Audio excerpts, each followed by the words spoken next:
안녕하세요. 작년 언제쯤인가 설교 한 걸음 더 들어가기 그거를 서울샘터교회에 가지 않을 때도 한번 해보겠다 약속한 적이 있습니다. 그건 저한테도 중요한 겁니다. 일단 설교를 준비하고 설교를 실행하고 그 다음에 다시 복귀하는 거죠. 피드백을 받으면 더 좋긴 합니다.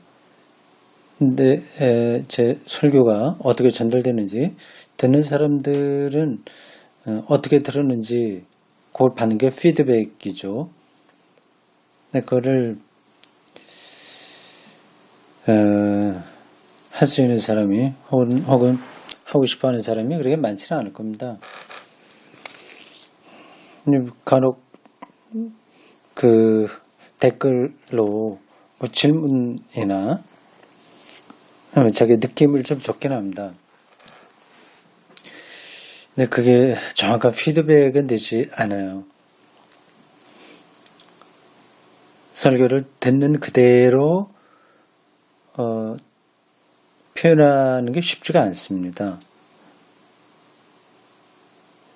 두 가지로 떨어질 수 있습니다. 하나는 무조건 은혜롭다. 무조건 받아들이려고 하는 거죠. 정릉수 목사 설교 기패가 있고 좋아.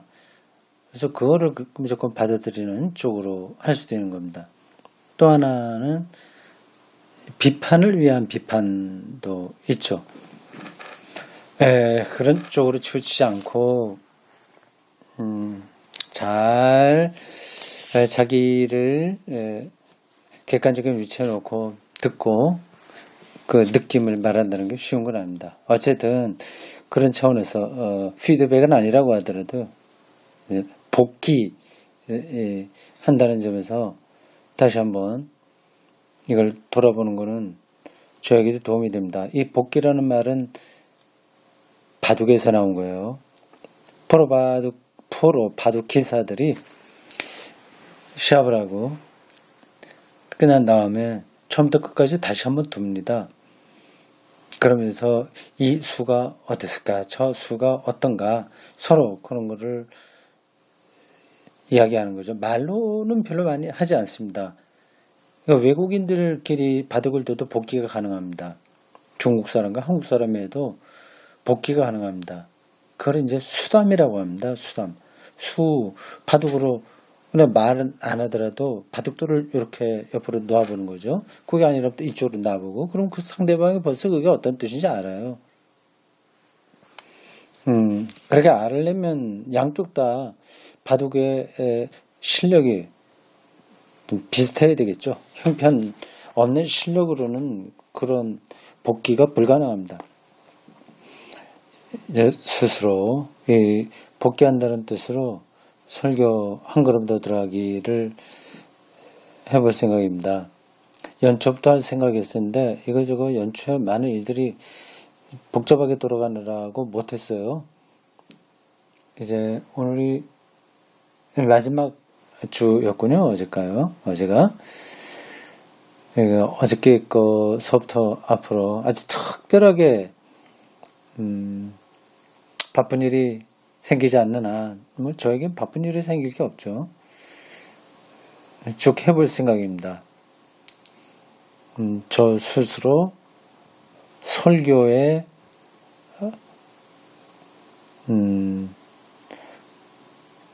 설교 공부다, 나 스스로 그런 생각을 하겠습니다.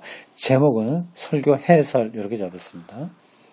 오늘 설교 해설 첫 번째 시간입니다. 서울 샘도교회 갔을 때는 아마 거기서 했던 걸 올리게 되겠죠. 제목이 구원의 현실화입니다. 이런 제목이 좀 딱딱하죠. 좀 머리에 확 들어올 수 있는 거 제목을 하면 좋은데, 그러니까 이런 거죠. 하나님의 은혜를 받을 수 있는 비결, 축복의 은혜, 축복의 길, 뭐 이런 것들이요. 이제 구원의 현실, 뭐 저도 그런 일반적인 설교 제목을 잡을 때도 많이 있습니다. 이번에 볼까요? 1월 설교 제목을 좀 볼까요? 1월 첫째 주일은 별을 따라온 사람들이었네요. 주일학교 아이들을 염두에 두고 이렇게 잡았습니다. 두 번째 주 13일에는 창조주 하나님, 여호와, 창조주 여호와. 셋째 주는 은사의 다양성과 성령의 동일성. 다양성과 동일성, 이런 표현도 어떤 사람들에게는 잘 들리겠으나 또 어떤 사람들에게는 안 들릴 수도 있죠. 구원의 현실화. 구원이면 구원이지 뭐 그걸 현실화냐, 또 현실이면 현실이지 뭐 현실화냐, 그렇게 생각할 수도 있습니다. 그 구원이 그렇게 딱 떨어지는 문제가 아닙니다.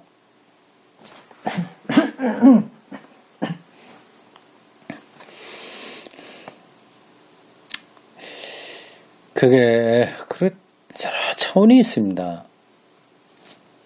경제적인 구원, 뭐 물리적인, 또 우주론적인, 또 실존적인, 심리적인, 이런저런 구원이 많이 있는 거죠. 그 본문에 나와 있는 이사야의 글, 그 누가복음 기자가 그러다 썼죠. 거기도 네 가지 종류의 사람들이 나오지 않습니까? 각각 다 다른 거잖아요. 다 어려움을 겪고 있는 건데, 있는 사람들인데, 하여튼 다른 구원과 관계되는 겁니다. 그러니까 구원이 지금 여기서도 구원이 있고 미래적인 구원도 있고요. 종말의 구원, 죽음 이후 두루두루 그렇습니다. 그러니까 말은 구원이라고 하지만 근데 그걸 어떻게 이해하느냐에 따라서 차이가 있습니다. 생명이라고 말할 수도 있어요. 구원이다. 그럼 생명을 얻는 거니까. 생명을 뭐로 생각하느냐에 따라서 구원의 내용도 달라지는 거죠. 어쨌든 그 구원이 예수에게서 현실이 되었다. 그 얘기를 하려고 제목을 그렇게 잡은 겁니다. 일단 그거는 방향은 잘 잡힌 거죠. 이사야가 선포했던 그 내용들이 예수에게서 현실이 되었다. 그 얘기입니다. 여기 예수님께서 회당에 들어간 이야기부터 설교를 시작했습니다. 시나고그 회당입니다.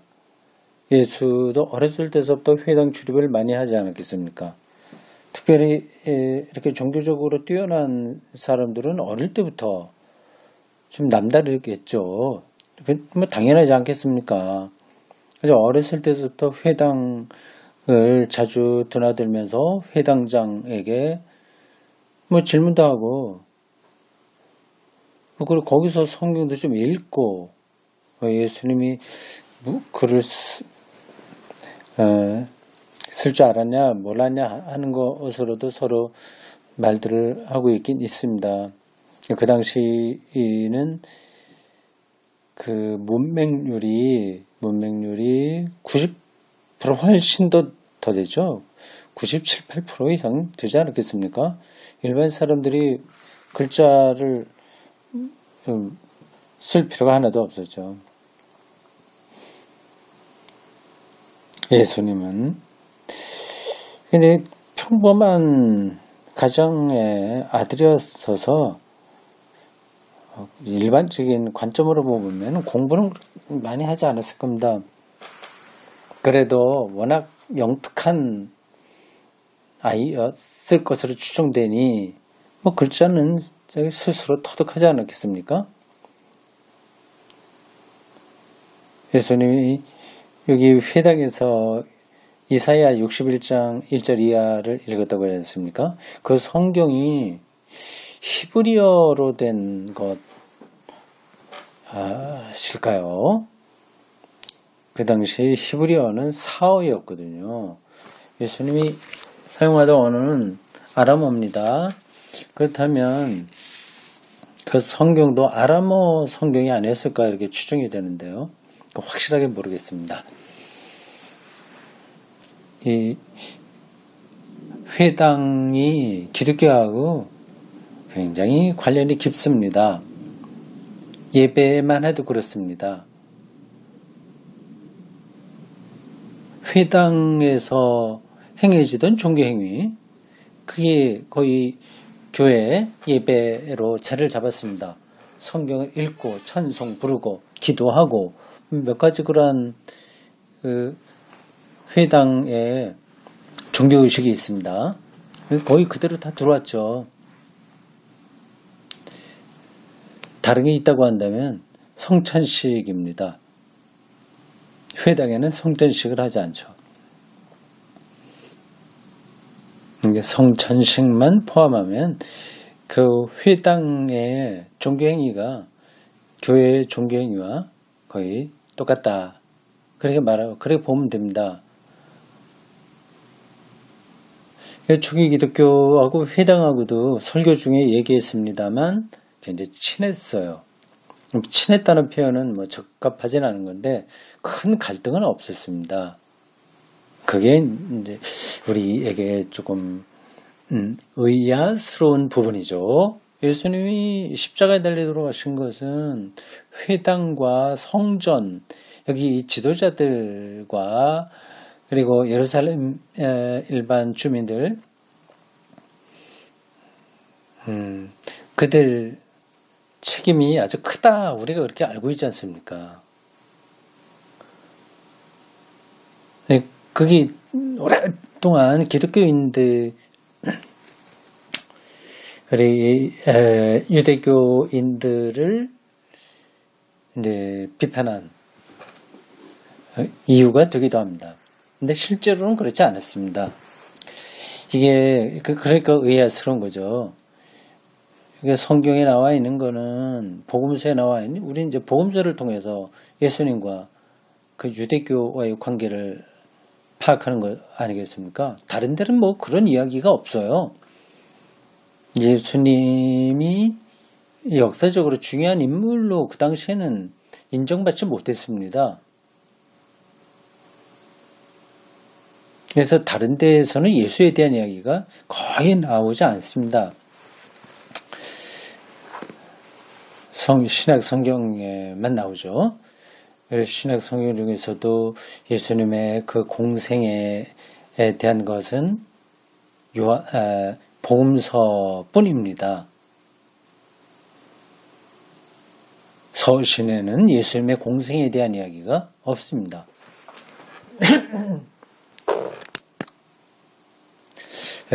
잠깐 목이 좀 잠기네요.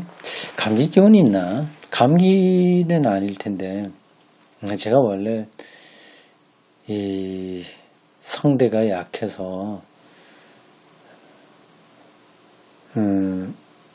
소리의 울림도 좀 부족하고 조금 그걸 이제 강하게 하려고 하다 보면 목이 금방 쉽니다. 장기침도 좀 많이 하게 되고요.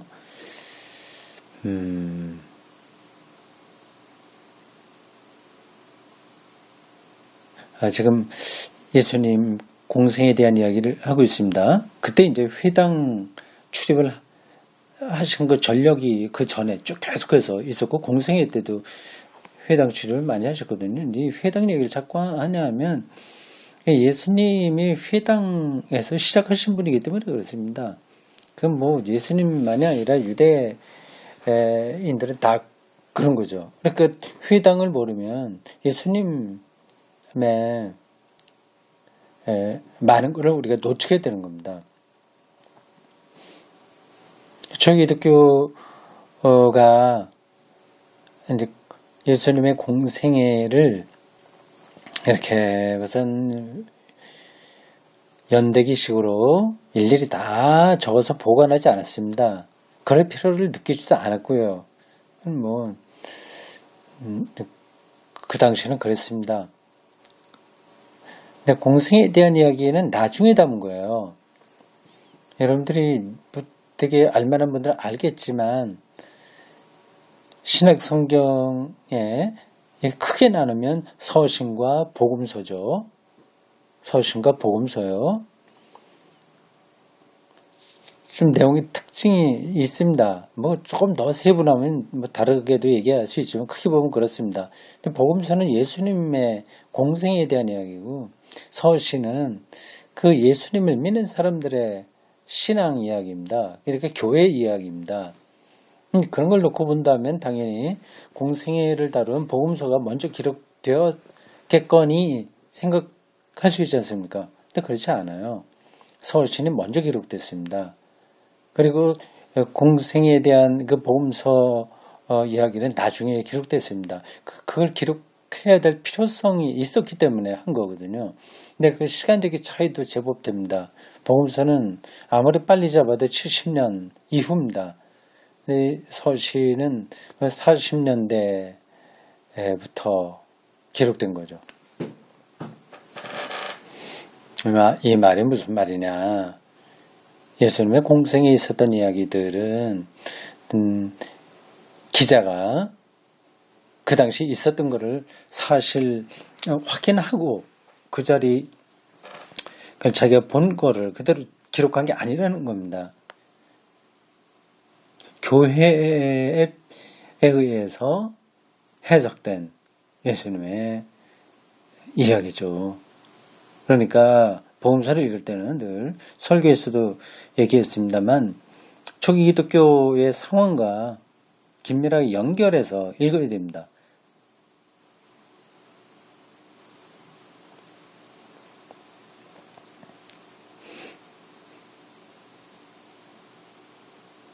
초기 기독교하고 회당하고는 사이가 괜찮았습니다. 그게 좀 의아한 거라고 우리의 입장에서 그렇다고 했습니다.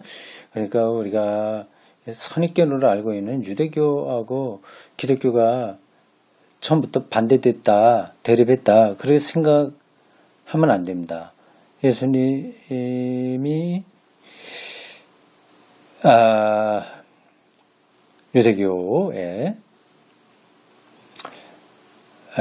대해서 좋게 말하진 않았겠죠. 이거 표현하기 쉽지 않네요. 이제 그거를 우리가 정확하게 모르니까요. 그거는 초기독교 신자들의 눈에 비친 예수님의 발언이기 때문에 그 발언 자체가 예수님이 실제로 다 한 거다 말하기는 힘들고 그렇다고 해서 예수님과 관계 없다고 말할 수도 없는 겁니다. 좀 미묘해요. 근데 역사의 흐름을 본다면 유대교가 예수의 죽음에 대한 책임이 그렇게 많다고 볼 수는 없습니다. 그래서 사도신경 거기에 보면 예수님의 죽음에 대한 책임을 본디오 빌라도에게 돌리거든요. 그건 역사적 판단에 의해서 나온 거 아니겠습니까? 만약에 우리가 알고 있는 대로 유대교 제사장들하고 사내들은 공의에 대한 책임이 더 막중하다고 했다면 사도신경이 그렇게 기록하면 안 되잖아요. 여러분들 잠깐요. 사도신경의 예수의 죽음에 대한 이야기 말입니다. 그는 성령으로 잉태되어 동정녀 마리아에게서 나시고 그 다음 본디오 빌라도에게 고난을 받아 십자가 못 박혀 죽으시고 이렇게 되어 있습니다. 근데 그 사이에 유대교 사내들인에 의해서 모함을 받고 본디오 빌라도에게 고난을 받아 이렇게 되면 이제 정상적으로 되는 거죠. 우리가 알고 있는 식대로요. 근데 그게 전혀 그렇지 않습니다. 본디오 빌라도에게만 책임을 밀었습니다. 저 사도신경은 훨씬 역사적 근거를 갖고 있는 거라고 본다면 당연하고요. 유대교에 대해서 기독교가 그렇게 처음부터 적대적이지 않았다. 우리 선생 예수를 죽인 자들이 바로 저자들이다. 그렇게 생각한 건 아닌 겁니다. 복음서에는 뭐 그런 뉘앙스로 표현된 부분들이 많이 있는데 그거는 후대의 기록이다. 그렇게 생각하시면 되겠습니다.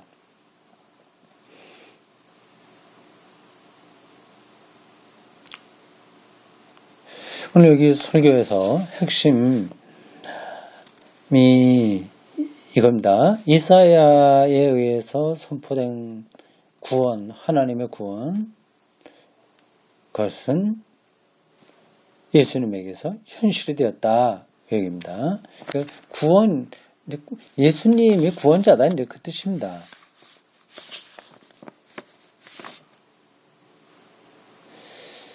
근데 그게 어떻게 가능한가 하는 것을 설교 시간에 얘기했습니다. 거기에 소제목으로 불행의 무효화 얘기했습니다. 불행의 무효화. 이사야가 제기했던 어려운 사람들 목록에 나오는 것들이요. 4가지. 이제 불행한 근본들 아니겠습니까? 이걸 다 피해보려고 하는 거 아니겠어요?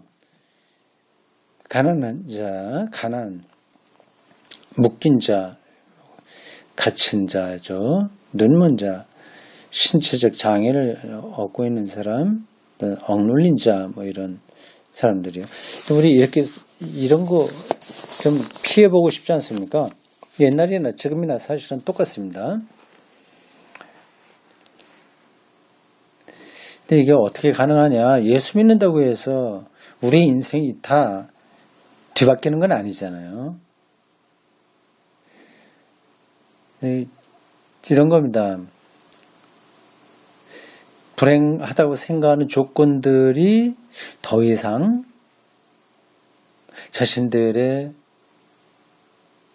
지배권을 행사하지 않는 삶의 차원이 예수님에게서 주어졌다. 그렇게 말할 수 있습니다. 불행한 조건들을 더 이상 지배할 수 없는, 거기에 지배받지 않는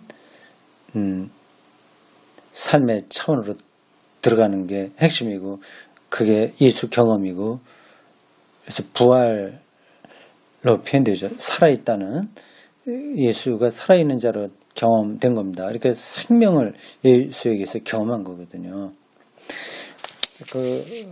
좀 특별하게 살았던 두 사람을 들었습니다. 데비 소로우와 스콧 니어링. 잘 알려진 사람들인데, 이런 사람들은 특별하죠. 근데 그들이 그렇게 특별하게 살 수 있었던 것은 이들이 기독교적으로 얼마나 생각했는지 아는지는 모르고요. 어떤 절대적인 것을 알기 때문에 그렇게 됐습니다. 우리 예수 그리스도를 통해서 현대인들도 다 똑같이 두려워하고 있는 그 불행의 조건, 그 불행의 지배력, 거기로부터 어떻게 벗어나느냐, 이게 핵심인 거죠.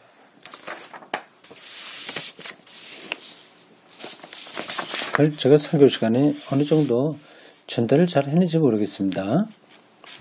예수에 대한 절대 생명 경험이다, 이렇게 말했습니다. 이게 사실은 표현하기 어려운 겁니다. 그래서 분립 문자라고 얘기했어요. 예수를 통해서 절대 생명을 경험한다는 것은 어느 정도까지 말로 설명할 수는 있으나 그렇다고 막 이렇게 밥 먹여주듯이 손 안에 이렇게 줄 수 있는 건 아닙니다.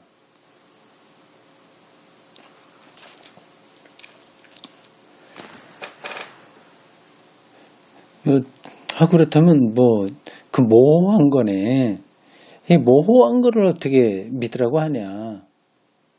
그런 질문도 가능합니다.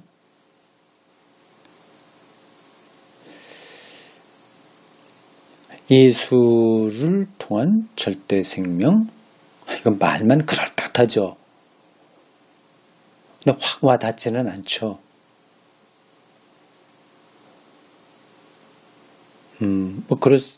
당연한 겁니다. 자연스럽습니다. 우리는 이걸 좀 다른 비유적으로 설명을 해야 되겠네요.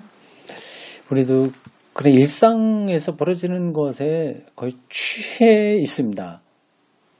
좋은 뜻으로든 아니든 그렇습니다. 일상이 소중한데 거기에 제가 흔히 쓰는 말로 과잉 노출되어 있습니다. 젊은이들은 좀 더 그렇죠. 그들에게는 그 일상이 모든 겁니다. 근데 거기서 벌어지는 뭐 조금 불행한 조건들 이런 것들을 극도로 뭐 혐오하거나 배척하려고 하죠. 뭐 그 이해가 되긴 합니다. 뭐 돈이 부족하면 얼마나 삶이 피곤합니까? 그런데 어떤 사람은 빅뱅을 생각하거든요. 아득한 저 세월. 그리고 일상의 심연을 생각합니다. 이걸 또 어떻게 설명을 해야 되나요? 일상의 심연이라니. 내가 어디 회사에 출근하는 노동자라고 합시다. 뭐 얼마 또 월차 어떻게 써야지 뭐 하여튼 머릿속으로 계속 그런 거 생각하겠죠. 근데 어떤 사람은 노동 현장에 있는 그 공간과 시간 안에 있는 것 속에서 충만한 생명을 느끼는 거예요. 뭐 뭐 사무실이라도 좋고 뭐 공장이라도 좋습니다. 그냥 뭐 사무실이라고 해봅시다. 칸막이 있고 거기 조그만 컴퓨터 돌아가는 소리가 나고요. 또 커피 한 잔 누가 한다면 향도 날 거고 또 뭐 상사가 부르면 가보고 뭐 어떤 오더가 떨어지면 그것도 하고 그리고 또 같이 일하는 사람들과의 그런 관계들 그런 것들을 다 새롭게 생각할 수 있습니다. 이 시각이 그쪽으로 열리게 되면요. 어떤 사소한 사물, 아니 소품 이런 것들도 엄청난 존재의 능력이지 않습니까? 그걸 이제 뚫어보는 거죠. 요즘 제가 그 판 고흐 화가 고흐라고 그러죠. 고흐에 대한 책을 좀 읽고 있습니다. 우리 북한면에 조그만 도서관이 있는데 거기서 좀 두 주일에 한 번씩 가서 책 좀 빌려고 합니다. 지난 목요일에 가서 책 몇 권을 빌려왔어요. 버들숲 작은 도서관 이렇게 돼 있네요. 그 도서관에 사서로 아주 작은 도서관이에요. 한 사람이랍니다. 사서인데 그분이 아주 큰 장애를 갖고 있는 분이에요. 뭐라 그러죠? 이렇게 몸이 뒤틀리는 거, 말 한마디 하려고 하더라도 힘들고 막 입이 뒤틀리고 하고 있지 않습니까? 우리가 알아듣기도 힘들어. 아주 귀를 기울여야 되는 거죠. 그런 분이 사설을 보고 있습니다. 그래도 참 그 장면은 좋아요. 도서관 시골 면에 있는 겁니다. 뭐 책도 뭐 몇천 권 이상 되지 않을 거예요. 작습니다. 그래서 책을 빌려서 가끔 보고 있습니다. 몇 권 빌려왔는데 누구야? 빛의 찬미라고 해서 마르크 수사의 삶과 예술 뭐 이런 책도 있고 3권 빌려왔습니다. 작가 김훈의 한자로 된 제목의 책이네요. 흑산입니다. 이분 글이 아주 강하죠. 남성적이죠. 꾸미는 거, 형용사 이런 거 없이 딱 그 힘있게 앞으로 나간다면서요. 이분은 익히 제가 이름을 들어서 알고 있는데 한번 책을 읽어봐야 되겠다 싶어서 그 눈에 띄는 걸 들고 왔습니다. 그 말고 이제 고흐에 대한 그 책은 지금 내 책상에 있지 않고 저 1층 식당에 있네요. 고흐 동생 테오하고 관계 뭐 이런 것도 나오고요. 그 사람이 그린 그림들 보면 사소한 것들입니다. 뭐 창문도 그리고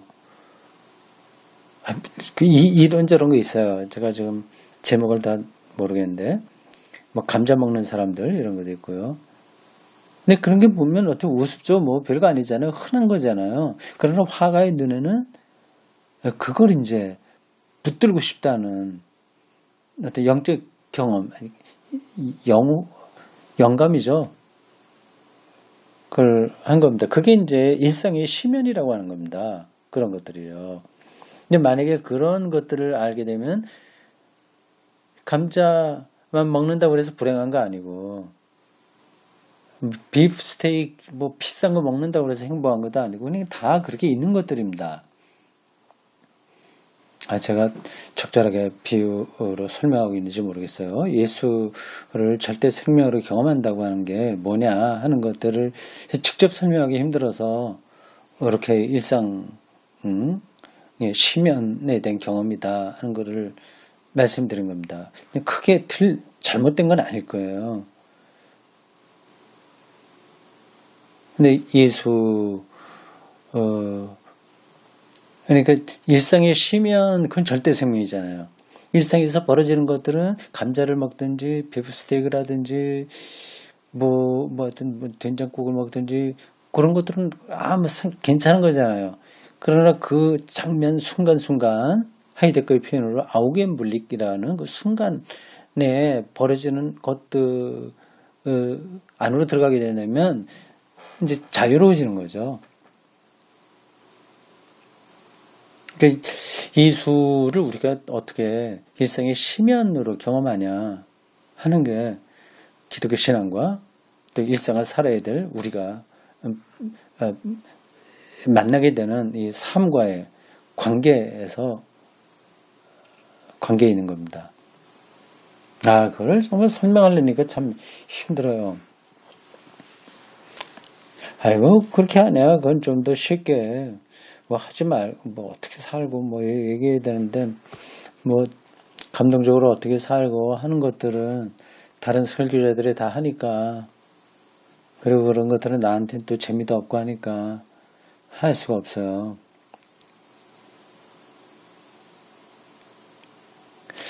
그 예수를 통한 절대 생명이 된 경험이야말로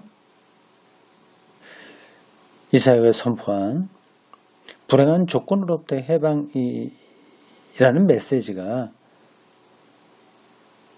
우리에게 현실이 되는 바른 길이다. 그거를 설명하려고 한 겁니다. 결국 마지막으로 설교 결론에 그렇게 했죠. 다른 길이 없습니다. 예수에게 가까이 가는 겁니다. 예수에게 가까이 간다는 것은 예수의 가르침과 예수의 운명을 더 깊이 알고 그것과의 일치를 구도정진으로 추구한다는 겁니다.